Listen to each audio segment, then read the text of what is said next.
Calpurnia? Peace, ho, seize me. Calpurnia, Here, my lord. stand you directly in Antonius' way when he doth run his course. Antonius, Caesar, my lord. forget not in your speed, Antonius, to touch Calpurnia, for our elders say the baron touch it in this holy chase, shake off their sterile curse. I shall remember. When Caesar says do this, it is performed. Set on and leave no ceremony out. Caesar! Who calls? Let every noise be still. Peace yet again. Who is it in the press that calls on me? I hear a tongue shriller than all the music cries, Caesar! Speak, Caesar is turned to hear.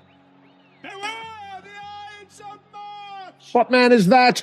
A soothsayer bids you beware the Ides of March. Set him before me, let me see his face. Fellow, come from the throng.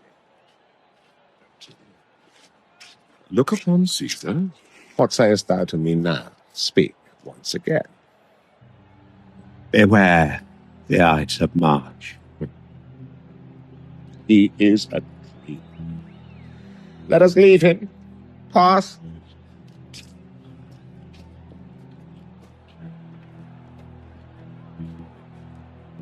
Brutus, will you go see the order of the course? Not I. I pray you do. I am not gamesome. I do lack some part of that quick spirit that is in Antony. Let me not hinder, Cassius, your desires. I'll leave you. Brutus, I do observe you now late. I have not from your eyes that gentleness and show of love as I was wont to have.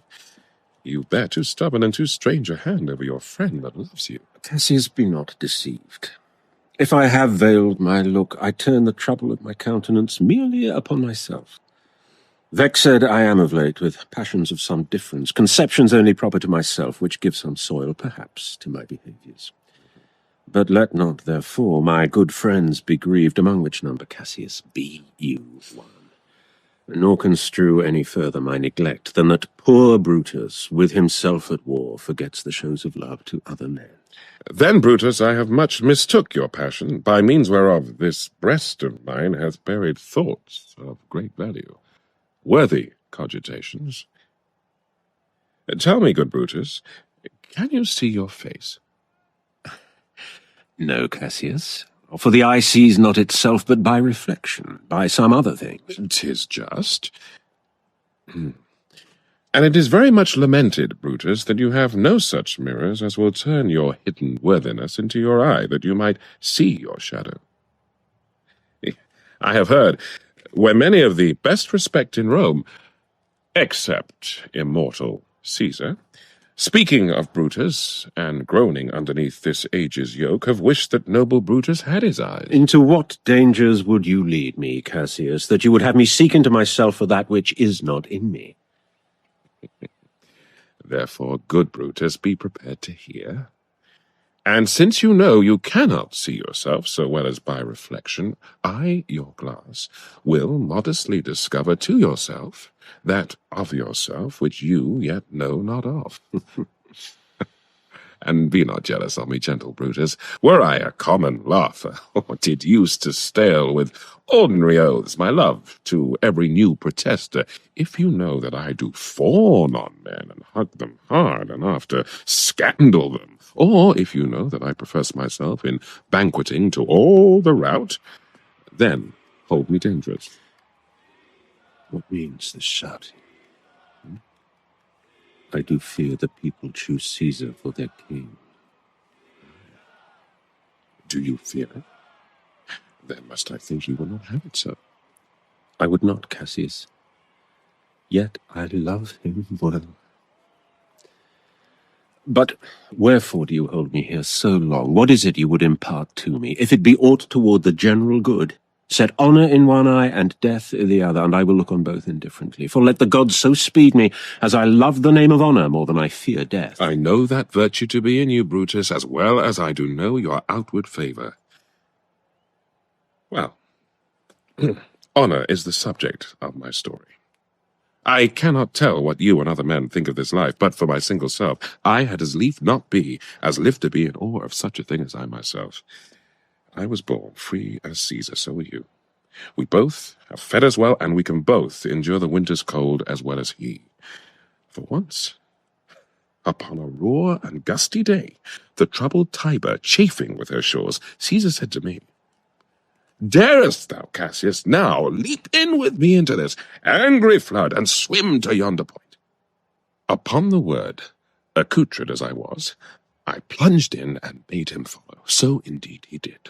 The torrent roared, and we did buffet it with lusty sinews, throwing it aside and stemming it with hearts of controversy. But ere we could arrive at the point proposed, Caesar cried, Help me, Cassius, or I sink. I, as Aeneas, our great ancestor, did from the flames of Troy upon his shoulder the old Anchises bear, so from the waves of Tiber did I, the tired Caesar. And this man is now become a god, and Cassius is a wretched creature, and must bend his body if Caesar carelessly but not on him. He had a fever when he was in Spain, and when the fit was on him, I did mark how he did shake. 'Tis true, this god did shake. His coward lips did from their colour fly, and that same eye, whose bend doth o'er the world, did lose his lustre. I did hear him groan. Aye, and that tongue of his that bade the Romans mark him and write his speeches in their books, alas, it cried, Give me some drink, Titinius, as a sick girl. Ye gods, it doth amaze me a man of such a feeble temper should so get the start of the majestic world and bear the palm alone. Another general shout. I do believe that these applauses are for some new honours that are heaped on Caesar. Why, man, he doth bestride the narrow world like a colossus, and we, petty men, walk under his huge legs and peep about to find ourselves dishonourable graves. Men at some time are masters of their fates. The fault, dear Brutus, is not in our stars, but in ourselves that we are underlings. Brutus and Caesar. What should be in that Caesar? Why should that name be sounded more than yours? Write them together. Yours is as fair a name. Sound them, it doth become the mouth as well. Weigh them, it is as heavy. Conjure with them. Brutus will start a spirit as soon as Caesar. Now, in the names of all the gods at once, upon what meat doth this our Caesar feed, that he is grown so great? Age, thou art shamed. Rome, thou hast lost the breed of noble bloods. When went there by an age since the great flood, but it was famed with more than with one man? When could they say till now that talked of Rome that her wide walls encompassed but one man? Now is it Rome, indeed, and room enough, when there is in it but one only man?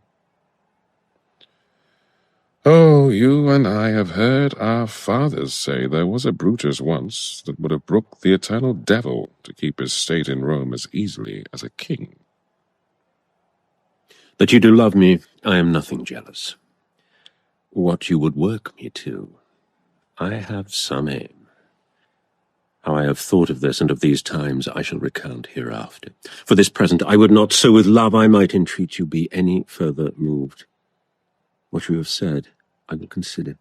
What you have to say I will with patience hear, and find a time both meet to hear and answer such high things. Till then, my noble friend, chew upon this.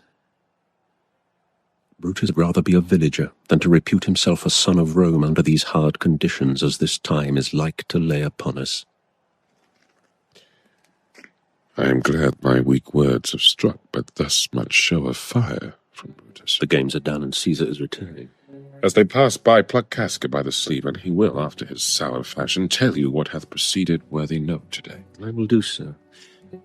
But look you, Cassius, the angry spot doth glow on Caesar's brow, and all the rest look like a chidden train. Calpurnius' cheek is pale, and Cicero looks with such ferret and such fiery eyes as we have seen him in the Capitol being crossed in conference by some senators. Casca will tell us what the matter is. Antonius, Caesar! let me have men about me that are fat, sleek-headed men, and such as sleep o' nights. Yond Cassius has a lean and hungry look. He thinks too much. Such men are dangerous. Fear him not, Caesar. He's not dangerous. He is a noble Roman and well given. Would he were fatter, but I fear him not. Yet if my name were liable to fear, I do not know the man I should avoid so soon as that spare Cassius. He reads much. He is a great observer, and he looks quite through the deeds of men. He loves no plays as thou dost, Antony. He hears no music. Seldom he smiles, and smiles in such a sort as if he mocked himself, and scorned his spirit that could be moved to smile at anything. Such men as he be never at heart's ease, whilst they behold a greater than themselves, and therefore are they very dangerous. I rather tell thee what is to be feared than what I fear, for always I am Caesar. Come on my right hand, for this ear is deaf, and tell me truly what thou think'st of him.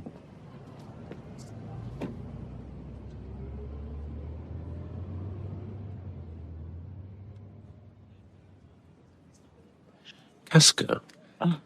You pulled me by the cloak. Would you speak with me? Aye, Casca. Tell us what hath chanced today, that Caesar looks so sad. Why, you were with him, were you not? I should not then ask Casca what had chanced. Why, there was a crown offered him, and being offered him, he put it by with the back of his hand, thus, and then the people fell a-shouting. What was the second noise for? Why, for that too. They shouted thrice. What was that last cry for? Why, for that. Was the crown offered him thrice? Aye, marry was't, and he put it by thrice, every time gentler than other, and at every putting by, mine honest neighbours shouted. Who offered in the crown? Why, Antony, Tell us the manner of it, gentle Casca. I can as well be hanged as tell the manner of it. It was mere foolery. I did not mark it. I saw Mark Antony offer him a crown. Yet 'twas not a crown neither, 'twas one of these coronets, and as I told you, he put it by once. But, for all that, to my thinking, he would fain have had it. Then he offered it to him again. Then he put it by again, but to my thinking, he was very loath to lay his fingers off it. And then he offered it the third time. He put it the third time by. And still, as he refused it, the rabblement hooted and clapped their chopped hands, and threw up their sweaty nightcaps, and uttered such a deal of stinking breath, because Caesar refused the crown, that it had almost choked Caesar. For he swooned, and fell down at it. And for my own part, I durst not laugh, for fear of opening my lips and receiving the bad air. Soft, I pray. What, did Caesar swoon? He fell down in the marketplace, and foamed at mouth, and was speechless. 'Tis very like he hath the falling sickness. No, Caesar hath it not. But you and I, and honest Casca, we have the falling sickness. I know not what you mean by that, but I am sure Caesar fell down. If the tag-rag people did not clap him and hiss him, according as he pleased and displeased them, as they used to do the players in the theatre, I am no true man. What said he when he came unto himself? Marry, before he fell down, when he perceived the common herd was glad he refused the crown, he plucked me up his doublet, and offered them his throat to cut. And I had been a man of any occupation, if I would not have taken him at a word, I would I might go to hell among the rogues, and so he fell. When he came to himself again, he said, if he had done or said anything amiss, he desired their worships to think it was his infirmity.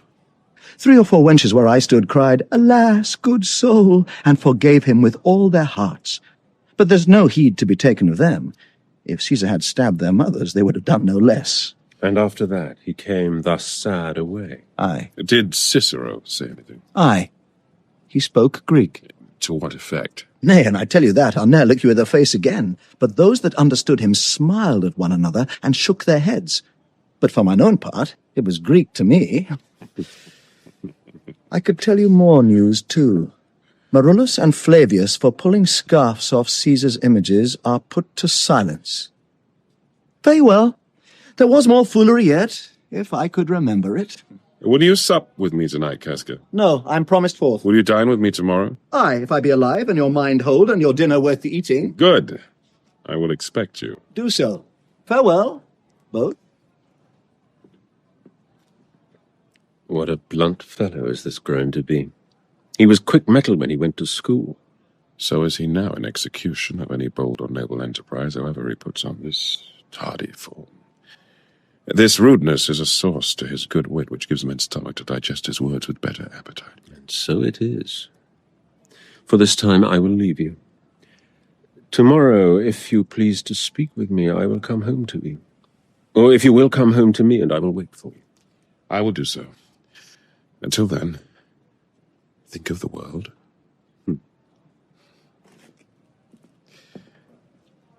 Well, Brutus, thou art noble, yet I see thy honourable metal may be wrought from that it is disposed. Therefore it is meet that noble minds keep ever with their likes, for so firm that cannot be seduced. Caesar doth bear me hard, but he loves Brutus. If I were Brutus now, and he were Cassius, he should not humour me. I will this night in several hands in at his windows throw, as if they came from several citizens' writings, all tending to the great opinion that Rome holds of his name, wherein obscurely Caesar's ambition shall be glanced at, and after this let Caesar seat him sure, for we will shake him, or worse days endure.